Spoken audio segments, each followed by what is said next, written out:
ngaha turaje Nyagasani twitabira ingoma y'urukundo ku izina ry'Imana Data na Mwana na Roho Mutagatifu, amen. Amahoro bana b'Imana, nimuhumure, Imana iradukunda ije kutugera neza kuri uyu wa mbere w'icyumweru cya gatandatu cya Pasika tariki 6 Gicurasi 2024. Isomo rya mbere niyo mu gitabo cy'ibyakozwe n'intumwa umutwe wa 16 umurongo wa 11 kugeza ku 15. Umunsi umwe turi kumwe na Paulo dufatira ubwato i Torowadi twambuka tugana kuri Samotirasi, bukeye turakomeza n'Ineyapoli. Tuhavuye tujya Filipi ari wo mujyi mukuru wa Macedonia warutuwe n'abanyaroma benshi. Muri uwo mujyi rero tuhamara iminsi. Ku munsi w'isabato dusohoka mu mujyi tugana iruhande rw'umugezi ahantu twibwiraga ko bagomba kuba bahasengera.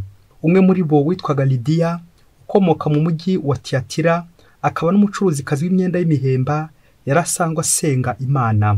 Nuko atega amatwi kuko Nyagasani yari yamuhaye umutima wo kwita ku byo Paulo yavugaga, ngo amare kubatizwa kimwe n'abo mu rugo rwe bose. Aratwinginga ati, niba mubona koko nemera Nyagasani, nimuze mucumbike iwanjye. Niko kuduhatira kubyemera. Iryo ni ijambo ry'Imana. Zaburi ni 149. Uhoraho ashimishwa n'umuryango we. Nimuririmbire Uhoraho indirimbo nshya, mumusingirize mu ikoraniro ry'abayoboke be. Isiraheli niyishimire uwayiremye, abahungu b'i Siyoni bahimbazwe n'ibirori bakorera umwami wabo. Nibasingize izina rye bahamiriza, bamuvugirize ingoma n'inanga, kuko Uhoraho ashimishwa n'umuryango we, ab'intamenyekana akabahaza umukiro. Abayoboke nibahimbazwe no kumukuza, ndetse bavugirize impundu no ku mariri yabo, bakore mu gahogo barata Imana. Ngiryo ishema ry'abayoboke b'Imana. Uhoraho ashimishwa n'umuryango we. Nyagasani Yesu nabane namwe. Amagambo mu Ivanjili ntagatifu uko yanditswe na Yohani umutwe wa 15 umurongo wa 26 kugeza ku 27, n'umutwe wa 16 umurongo wa 1 kugeza ku wa 4. Muri icyo gihe agiye kuva kuri isi ngo asange se, abwira abigishwa bati, umuvugizi nzabohereza aturutse kuri Data, Roho nyir'ukuri ukomoka kuri Data, naza azambera umugabo. Namwe rero muzambera abagabo, kuko twabanye kuva mu ntangiriro. Mbabwiye ngira ngo ejo mudatsitara. Bazabaca mu masengero, ndetse n'igihe kirageze maze uzabica wese azibwire ko yubashye Imana. Ibyo bazabibagirira bitewe n'uko batamenye Data, nanjye ntibamenye. Ibyo mbibabwiye ngira ngo igihe cyabyo nikigera muzibuke ko nababuriye. Sinabibabwiye ngitangira kuko twari kumwe. Iyo ni Ivanjili ntagatifu. Bayoboke b'Imana, Yezu Kristo akuzwe. Aha tugeze ni kuri buri munsi. Ufungure buri munsi, ufungure buri munsi, ufungurira abandi buri munsi. Buri munsi ijambo ry'Imana, buri munsi buri munsi. Umunsi umwe hirya kure cyane muri Afurika, igihe kera cyane mu myaka ashize, abantu bakinyuzuraga abaje gutangira mu wa mbere w'amashuri yisumbuye, ngo kera cyane, ngo uwamyuzuraga umwe wigeze asaba umwana kuza kumwegera. Nuko ngo abaza wa mwana ati, mubyeyi kakabazo gakurikire, bityo nawe urebe uburyo agasubiza. Nuko ngo abaza wa mwana ati, niko sha, ari nge ari na sko, imbwa ninde? Mubyeyi iki kibazo uri gucyumva? Nuko wa mwana bari kumunyuzura, areba hirya areba hino, atangira aratekereza aravuga ati, uyu muntu nkurikije amahane afite, ndamutse musubije ko ari we mbwa, ubanza yahita nyica noneho yahita ndangiza. Nanone musubize ko papa ari we mbwa koko, umubyeyi unkunda, umubyeyi wambyaye ngo ni we mbwa. Nuko mwana ariyumvira, areba igisubizo gutanga cyose seriskant, ari igisubizo kiza kumugiraho ingaruka mbi. Nuko arangije sinzi ukuntu gasubizo kaje umutwe we, aramubwira ati, nyakubahwa, imbwa ni ngewe. Wa mwana yivuga ati, imbwa ni ngewe. Bayoboke b'Imana, Yezu Kristo akuzwe.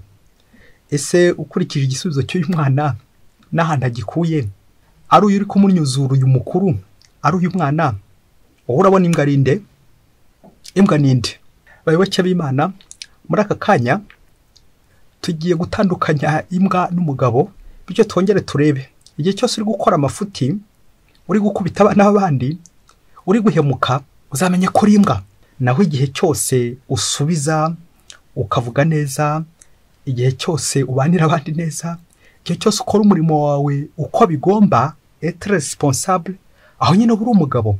Yamvuga Ikinyarwanda igira iti ubugabo si ubutumbi.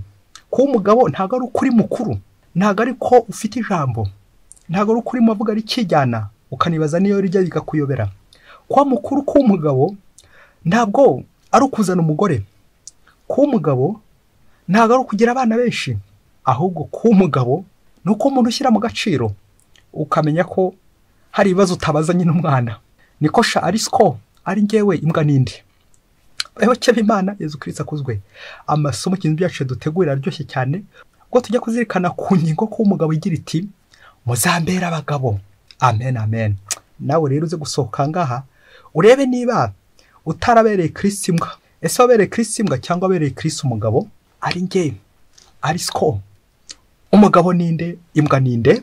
Tutarakomeza cyane turaza kubona ko ijambo umugabo riza gutuganisha ku muhamya, umuhamya w'izuka rya Kristo, wa wundi bareberaho atari gikuru kibi nkuri uri gukubita umwana w'abandi, ahubwo uwo nshobora kureberaho akanyigisha, atari mu bitekerezo, atari magambo gusa, ahubwo mu bikorwa, ubuzima bwawe bukabera kwigisha abandi. Ngo umugabo uwo abandi bareberaho bakabona Imana, bakerekera Imana. Twumvise mu isomo rya mbere Paulo ari kuzenguruka imijyi hirya no hino, uburyo bageze i Filipi n'ibyo bagiye guhakora, bagahahura na Lidiya uyu wasengaga, bikaza kurangira abatijwe, yemeye inkuru nziza akabatizwa. Umukristo wese n'uwishushanya na Kristo akabera Kristo nyine umugabo. Uyu Lidiya rero nawe yinjiye mu bagomba kubera Kristo abagabo, kuko aho batisimu izamufasha gukomera kwishushanya na Kristo, kwanga icyaha, gukurikira Kristo ndetse no kumwamamaza. Nguko rero ko intumwa zagendaga zitambuka aho zitambutse zitagatifuza umuryango w'abana b'Imana. Iyo umaze gutagatifuzwa ntabwo wongera kuba imbwa, ahubwo ubaye umugabo, umugabo ugomba guhamya Kristo. Ngo uyu wa mukristo atari ugucyumweru gusa, ahubwo ibihe byose wamamaza Kristo. Kongera twibutse ibintu bine biranga umukiro kugira ngo ugere ku mukiro. Icya mbere ni katesheze, gatigisimu, guhabwa inyigisho zigutegurira sakramentu. Nuko rero hagakurikiraho ukwemera. Iyo umaze kwemera nk'uko Lidiya amaze kwemera, la foi. Icya gatatu uhabwa isakramentu nk'uko twabizirikanye iyi batisimu. Lidiya amaze kumva inyigisho za Paulo yaremeye, birangira nyine abatijwe. Icya nyuma noneho anacyo ndunduro, iyo umaze kubatizwa, umaze gutagatifuzwa, winje mu muryango w'abana b'Imana, ngo umukiro, umukiro mubyeyi, ugakira, ariko nawe ukazakiza abandi, ukazabera Kristo umugabo aho kuzamubera imbwa. Ngo kuko nawe uhamagariwe guhamya ukwemera kwawe, nk'uwabatijwe akanakomezwa, agahabwa Kristo ukamukomeraho ibihe byose. Ngiye na zaburi yo gusingiza Nyagasani, abayoboke b'Imana bari kumusingiza. Ndagishimisha Nyagasani nk'uko twaba turi imbere ye, turi kumusingiza, turi kumwamamaza, turi kumuhamya. Uhoraho ashimishwa n'umuryango we. Amen. Ivanjiri y'uyu munsi ije ituburira, itwereka Yezu ugiye gusubira kwa se, ariko arifuza kudutegura ndetse no kuduteguza twebwe twabanye nawe, tukajyana nawe. None nubwo ajya kudusiga, ariko afite nyine abantu asize. Ntabwo Yezu yifuza ko tuzamubera imbwa, ahubwo arifuza ko tuzamubera abagabo. Niyo ndero uravuze ati namwe rero muzambera abagabo, kuko twabanye kuva mu ntangiriro. Amen amen amen. Iri jambo rya Yesu ni wowe nanjye ribwiwe, twebwe tumaze igihe tumuhabwa amasakramentu ye, cyane cyane rya batisimu. Uko twabanye na Kristo, uko yadutagatifuje, uko twagendanye, bya bindi by'uko umenya umuntu ariko musangiye umufuka w'umunyu.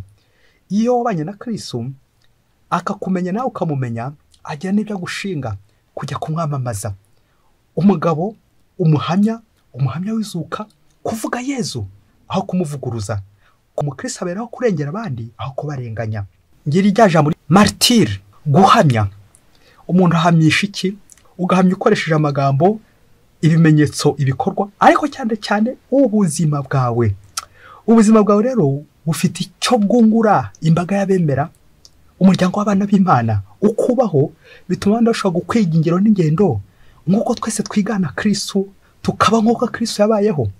Ubwo buhamya rero nibwo bukenewe mu ikoraniro rigari, bityo ku manywa ntukajya uba umuntu w'umugabo, nijoro byageraho ukaba imbwa, ukabera Kristo imbwa, ugakubita abana b'abandi, ukanyuzura, ugakora ibyaha byinshi, ukandavura, ukajya mu isayo, ukajya mu ngeso mbi cyane z'ijoro. Uko no kubera Kristo imbwa. Naho ku mugabo ni ukuva mu ntangiriro kugera ku musozo. Iri jambo kuva mu ntangiriro, wowe nanjye niyeza aribwira uko tumwumva, uko tumwakira, uko twakira ijambo rye, uko tubana. Izo ni intangiriro zose turi kumwe na Kristo. Arifuza ko no mu gusoza twasozanya nawe. Twongere turebe uburyo dusoza ubuzima bwacu, twongere turebe niba dutiha Kristo ibice, twongere twirebe mu buzima bwacu niba tutaba abagabo igice kimwe, navuga nko ku manywa gusa, ariko nijoro tukaba imbwa. Uze kongera ubyisuzumemo. Ari nge ari na sko imbwa ninde? Kristo rero akaba akeneye témoin fidèle, umuhamya udahemuka, wa wundi umuvugira ntamuvuguruze, wa wundi umutaka ntamutuke, wa wundi umuhesha agaciro, umushimisha mu butumwa. Uwo niwe Yesu Kristo akeneye, intore imwizihira. Uwo niyo mugabo akeneye. Muzambera abagabo kuko twabanye kuva mu ntangiriro. Amen. Yesu rero agateguza abigishwa be ibizababaho, ibyago ibyo byose bazahura nabyo ntibizabahungabanye, ntibazakuka umutima, ntibazajye kure kubera ibyago bizaba bije, ahubwo bazamukomereho, bamubera abagabo ndetse naho rukomeye mu byago. Kuko ubuzima bw'umukristo ari intambara ya buri munsi, buri munsi kurwana, buri munsi gutsinda. Uri kumwe na Yesu Kristo, uri umugabo wabereye Kristo umugabo umuhamya. Ngo umunsi umwe hirya kure cyane muri Afurika, ngo abagabo babiri bari bashinze ingo baba Kristo. Ubwo yari Yohani ndetse na Petero, bari abakristo b'inshuti, baragabiranye, ndetse umwe abyara undi muri batisimu, ari inshuti pe, hose babazi ko ari inshuti. Nuko igihe kimwe kiza kugera, bya bindi by'uko aho mutindi yanitse ntiriva, bya bindi by'uko nyine mu biro bya rudahatse, Yohani ngo agira gute aza gufungwa. Ngo amaze gufungwa, afungwa igihe kirekire. Ubwo umugore wa Yohani ndetse na Petero bakajya bajya kumusura. Igihe cyaje kugera, bajye kumusura ikindi gihe, basanga prison barayishenye. Ubwo babwira ko imfungwa zari zirimo, zimwe zapfuye, izindi batamenya aho zarengeye. Nuko Peter n'umugore wa John bahita biheba, batongeye kubona John, bibwira nyine ko yapfuye nkuko nabandi babwiye ko bapfuye. Nuko bakomeza kurira imbere, bashirira imbere. Igihe cyaje kugera, Peter aza gufata icyemezo, ari kumwe n'umugore wa John, ko agomba kumusigarira ku rugo, ko nta kundi byamera gusigara John ku rugo. Umubyeyi urabyumva. Nuko rero Peter muri ako kanya ingo zibaye ebyiri, ari urwa John ari n'urwe, zombi akomeza kugenda zicunga anazibamo. Peter ngo amaze kubyara kabiri muri uru rugo rwo kwa John, ubwo byumvikana nyine ko John batazi irengero rye yapfuye. Nuko bagiye kubona Embo Martin, babona John nguyu yisutse aho ngaho, arahageze, arahasesekaye. Ngaho nawe yibaze, uri nka Peter, John akagusanga uri mu rugo rwe, wararwigaruriye, ngo nako wamusigariye ku rugo da. Uri nk'uyu mugore wa John yaragusize, ngo kubera ko yafunzwe, waribwiye ko yapfuye, none akaba agarutse, agasanga ubyaranye kabiri na Peter, ya nshuti yakadasohoka. Wabyitwara muturi uyu mugore. Nuko ako kanya John atazi ruhe na ruhe, atangira kubaha ubuhamya, agira ngo Peter yaraje gutarama mu rugo, aje gutaramira umugore we. Atangira kubaha ubuhamya uburyo bwose abandi bapfuye akaba ari warokotse gusa, atazi ruhe na ruhe. Ese Peter araza kubyakira ate? Araza kwishima ko mugenzi we yarokotse? Uyu mugore wa John nawe araza kwishima ko John yashoboye kurokoka? Cyangwa bari guhekenyera amenyo mu mutima? Muri ako kanya Peter abura aho yarigitira, ikimwano cy'imisa 25. Bishoke nyine ko John amaze gutuza, baje kumubwira ibyabereye mu rugo rwe, n'uburyo bari bagize ngo yarapfuye. Babyeyi, Yesu Kristo akuzwe. Ikibazo kikagira giti, ni habereye imbwa John kurusha indi, ari umugore wa John ari Peter? Ngo kuko mwababyeyi mwe, John ashobora kugusiga agira ngo uzamenye urugo rwe, bikaza kurangira urwigaruriye wowe, kandi uri Peter, uri inshuti ye, uri magara. Umuntu akagusigira urugo akaza gusanga wararusandaje, wararwandavuje, wararujyanye kuzimu. Ikibazo kindi kikagira kiti, ese ko mva Peter yari pareo kwa Yohani mu gihe batisimu muri urugo, ubwo abana bo kwa Peter bapfana iki n'aba bana abyaye muri urugo rundi? Abana ba John bapfana iki n'aba bana ba Peter? Ukomeze wungikanye amasano uza kongera wibase nawe. Ariko bye mwari muzi ko ba Marene bari ku rwego rumwe ba data bukwe cyangwa ba so bukwe cyangwa ba nyoko bukwe? Buri ukuntu utatinyuka ngo uryamane na so bukwe, ni nako utatinyuka ngo uryamane no kubyarira muri batisimu na pare na Marene. Uko abo ngabo noneho mufitanye isano isumbi y'amaraso, isano y'ijuru. None wowe umuntu yarazi kujye kumubera umugabo, none se umubereye iki hagati aho?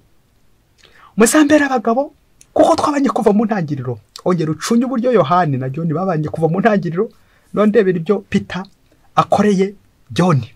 Nawe rero ucunge niba ibyo bagusigira utarabisandaje. Uza gucunga niba inshuti yawe utarabereye imbwa. Ese uracyamubera umugabo? Aho adahari nawe ushobora kuba uhari ugahamubera.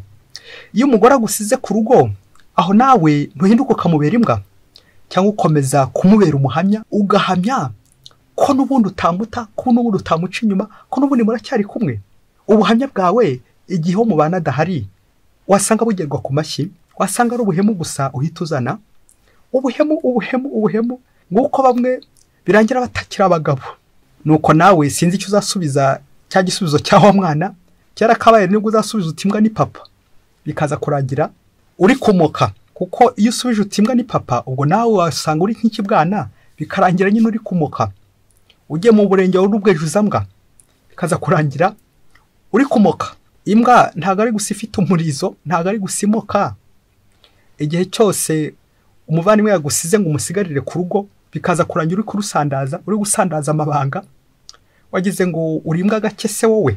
Reka nsoreze ku mvugo y'Abanyafurika igira iti, la meilleure façon de plaire un ami, c'est cultiver son champ et aider ses familiers. Ngo uburyo bwiza bwo kurira inshuti ntago ari kuburoga ngo amarira uyasuke hariya, ahubwo ni ugufata umurima we yarasanzwe gukoresha hinga, ni ukukawuhinga, inyungu ntuzijyane watari zawe, ahubwo ukita ku muryango we kubasize, ukabasigarana, ntuzabasandaze, ukarushaho kubungabunga ibyiza biri muri urwo rugo. Naho ubundi se umuvandimwe nagusigira urugo agasanga warabyaye wongera urabyara, uraheka, bizarangira nyine uri kumuhekura, uri kumusandaza. Ubanira ute umugenzi wawe utagihari? Umuntu mubani yadahari umusigara urite, usigara uhamya ute kumukorera aho yagombaga gukora, kumufasha ibyo yagombaga gukora mu gihe atagihari? Bebake b'Imana, Yezu Kristo akuzwe. Wowe nanjye duhurira mu kiliziya. Yezu Kristo aba yifuza ko twamubera abagabo kuko twabanye kuva mu ntangiriro. Kristo arifuza ubuhamya bwa ubuzima bwa buri munsi bukamuhamya. Mwese Imana ibahe umugisha. Imana Data na Mwana na Roho Mutagatifu. Amen. Padiri Masumbuko Ladislas wa Diocese ya Cyangugu.